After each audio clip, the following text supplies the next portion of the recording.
महापुरुषों, संत समाज में संतों की शरण में जब पहुंचते हैं तो ऐसी ऐसी अकाट्य वाणी निकलती है कि बड़ा विचार करने का चीज है। अभी भाई साहब ने एक लाइन बड़ी जबरदस्त कही कि सतगुरु को धैर्य चरनिया जन्म दोबारा नहीं मिलेगा। हम लोग एक गाना सुनते हैं, आएंगे आएंगे वो एक कहानी है, जो चला गया वो दोबारा नहीं आया, उस रूप में तो नहीं आया, कोई और रूप में आएगा।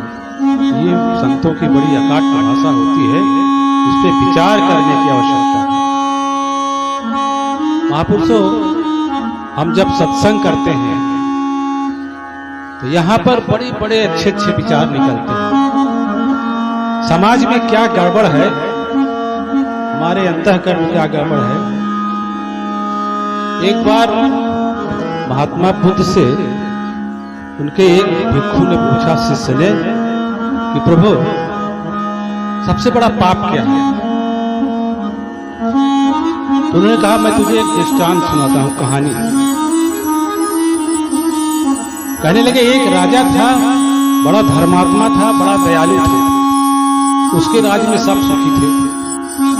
जिसको कोई देखता था गरीब है तो उसको सेवा देता था, सहायता करता था। लेकिन उसने देखा कि हमारे राज्य में बहुत सारे अंधे हैं, अब उनकी हम क्या व्यवस्था करें, वो तो अपने से काम भी नहीं कर पाएंगे।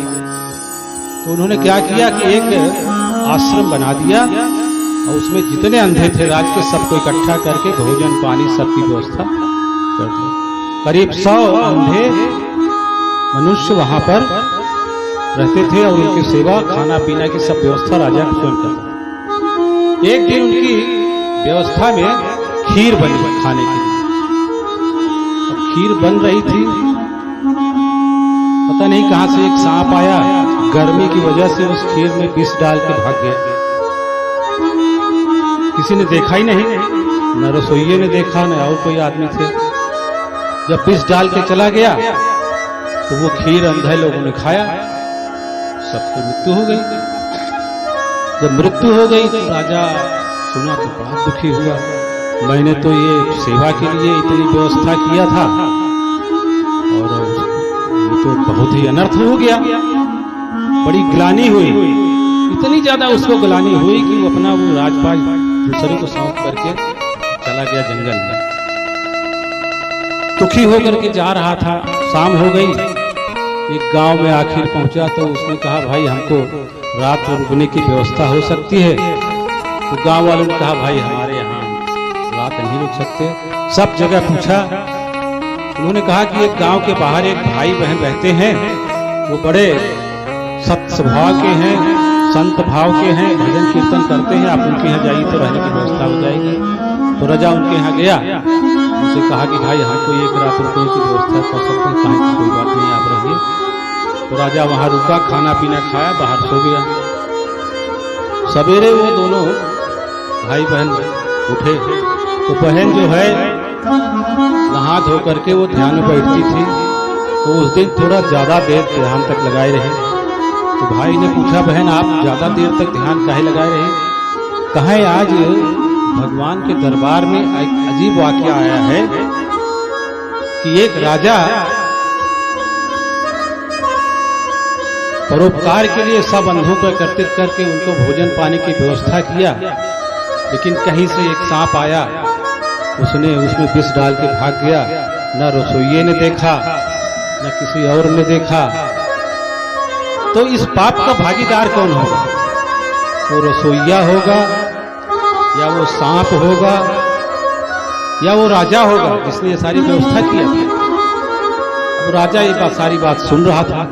उसने कहा, क्या परिणाम क्या हुआ, इसका उत्तर क्या दिया भगवान ने। तो उस बहन ने कहा कि उत्तर कल मिलेगा, आज पूरा उसका विवेचना हुई, फैसला कल होगा। राजा तो बड़ा उत्साहित हो गया कि अरे ये तो मेरा ही बात है। तो उसने कहा, बहन जी हम क्या एक रात और आपके यहाँ रुक सकते हैं? तो उसने कहा ठीक है, आप रुक जाइए। अब जब वो राजा रुक गया तो गांव में कानाफूसी होने लगी। अरे ये तो एक दिन की एक रात के लिए रुकने को कहा था। राजा भी एकदम ज्यादा उम्र का नहीं था और वो जो भाई बहन थे वो बहन भी ज्यादा उम्र की नहीं थे। लगता है इन दोनों में कोई आकर्षण हो गया, इसीलिए राजा जो है एक रात के लिए आया था और पूरी रात दूसरे दिन भी रुक गया। अब धीरे धीरे ये बात पूरे गांव में फैल गई। अरे ये तो बहुत ही बेकार है। वो जो इतने अच्छे भाई बहन जिसकी बड़ी बड़ाई गांव वाले कहते थे, अरे इसको तो हम जानते थे कि महात्मा साधु हैं, ये तो बड़े ही बेकार हैं। अब सवेरा हुआ, राजा बड़ा उत्सुक था। बहन ने फिर ध्यान लगाया, ध्यान से उठी तो राजा ने पूछा क्या फैसला हुआ?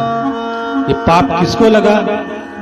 वो सांप को लगा जिसने जहर डाला था, या रसोईया जो बना रहा था, या वो राजा जो इतनी व्यवस्था किया था?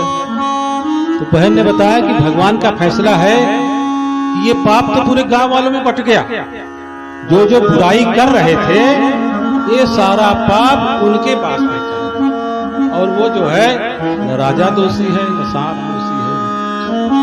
तो उन्होंने कहा देखो, आज के समाज में सबसे बड़ा पाप है बुराई करना, एक दूसरे की बुराई। बहुत अच्छा सत्संग हुआ और बाद में देखा अरे ये कमी रह गई, ये कमी रह गई, फलाने ऐसे की। और इस बुराई की जननी क्या है? ईर्ष्या, द्वेष, जलन, एक दूसरे से ईर्ष्या है आज समाज में। हम किसी को देखना नहीं चाहते। किसी का हमसे बड़ा घर बन गया तब ईर्ष्या होने लगी, किसी के बच्चे को अच्छी नौकरी लग गई हमारे को नहीं लगी तब हमको द्वेष होने लगा, किसी का अच्छा मकान हो गया, घर हो गया, द्वार हो गया, उसका बड़ा सम्मान हो गया तब हमको जलन होने लगी। तो महापुरुषों, ये सत्संग ये हमको यही सिखाता है कि हम इस ईर्ष्या, द्वेष और जलन, बुराई इससे बचे।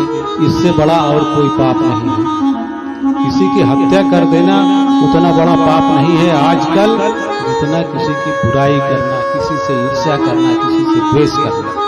हत्या करना कोई अच्छी बात नहीं है, लेकिन आज के समाज में जो सबसे बड़ा है, आदमी इतना विकसित हो गया है। पहले पैदल चलते थे, आज मोटरसाइकिल हो गई, चार पहिया भी हो गई, क्या मट्टी के मकान होते थे, अच्छे अच्छे मकान हो गए, सारी डेवलपमेंट बढ़िया हो गई, सारा विकास हो गया। लेकिन एक भाई दूसरे भाई से मुकदमाबाजी होती है। तो महापुरुषों, सत्संग में यही हमको सीख लेना चाहिए कि हम कितना से कम ईर्ष्या, द्वेष, बुराई से बचे रहें। और अभी आपने शनिवार रविवार को कटका में समागम देखा, आपने आनंद उठाया। दास तो इसलिए भी आया कि अगर सत्संगत की तरफ से या दास की तरफ से कोई त्रुटि हो गई हो, कोई गलती हो गई हो, तो दास हाथ जोड़ के क्षमा चाहता है पूरी सत्संगत से, सत्संगत की तरफ से भी और दास अपनी तरफ से भी। कोई अगर कमी रह गई हो तो उसको छोटा बच्चा समझ करके माफ। प्यार से सदगुरु महाराज की जय।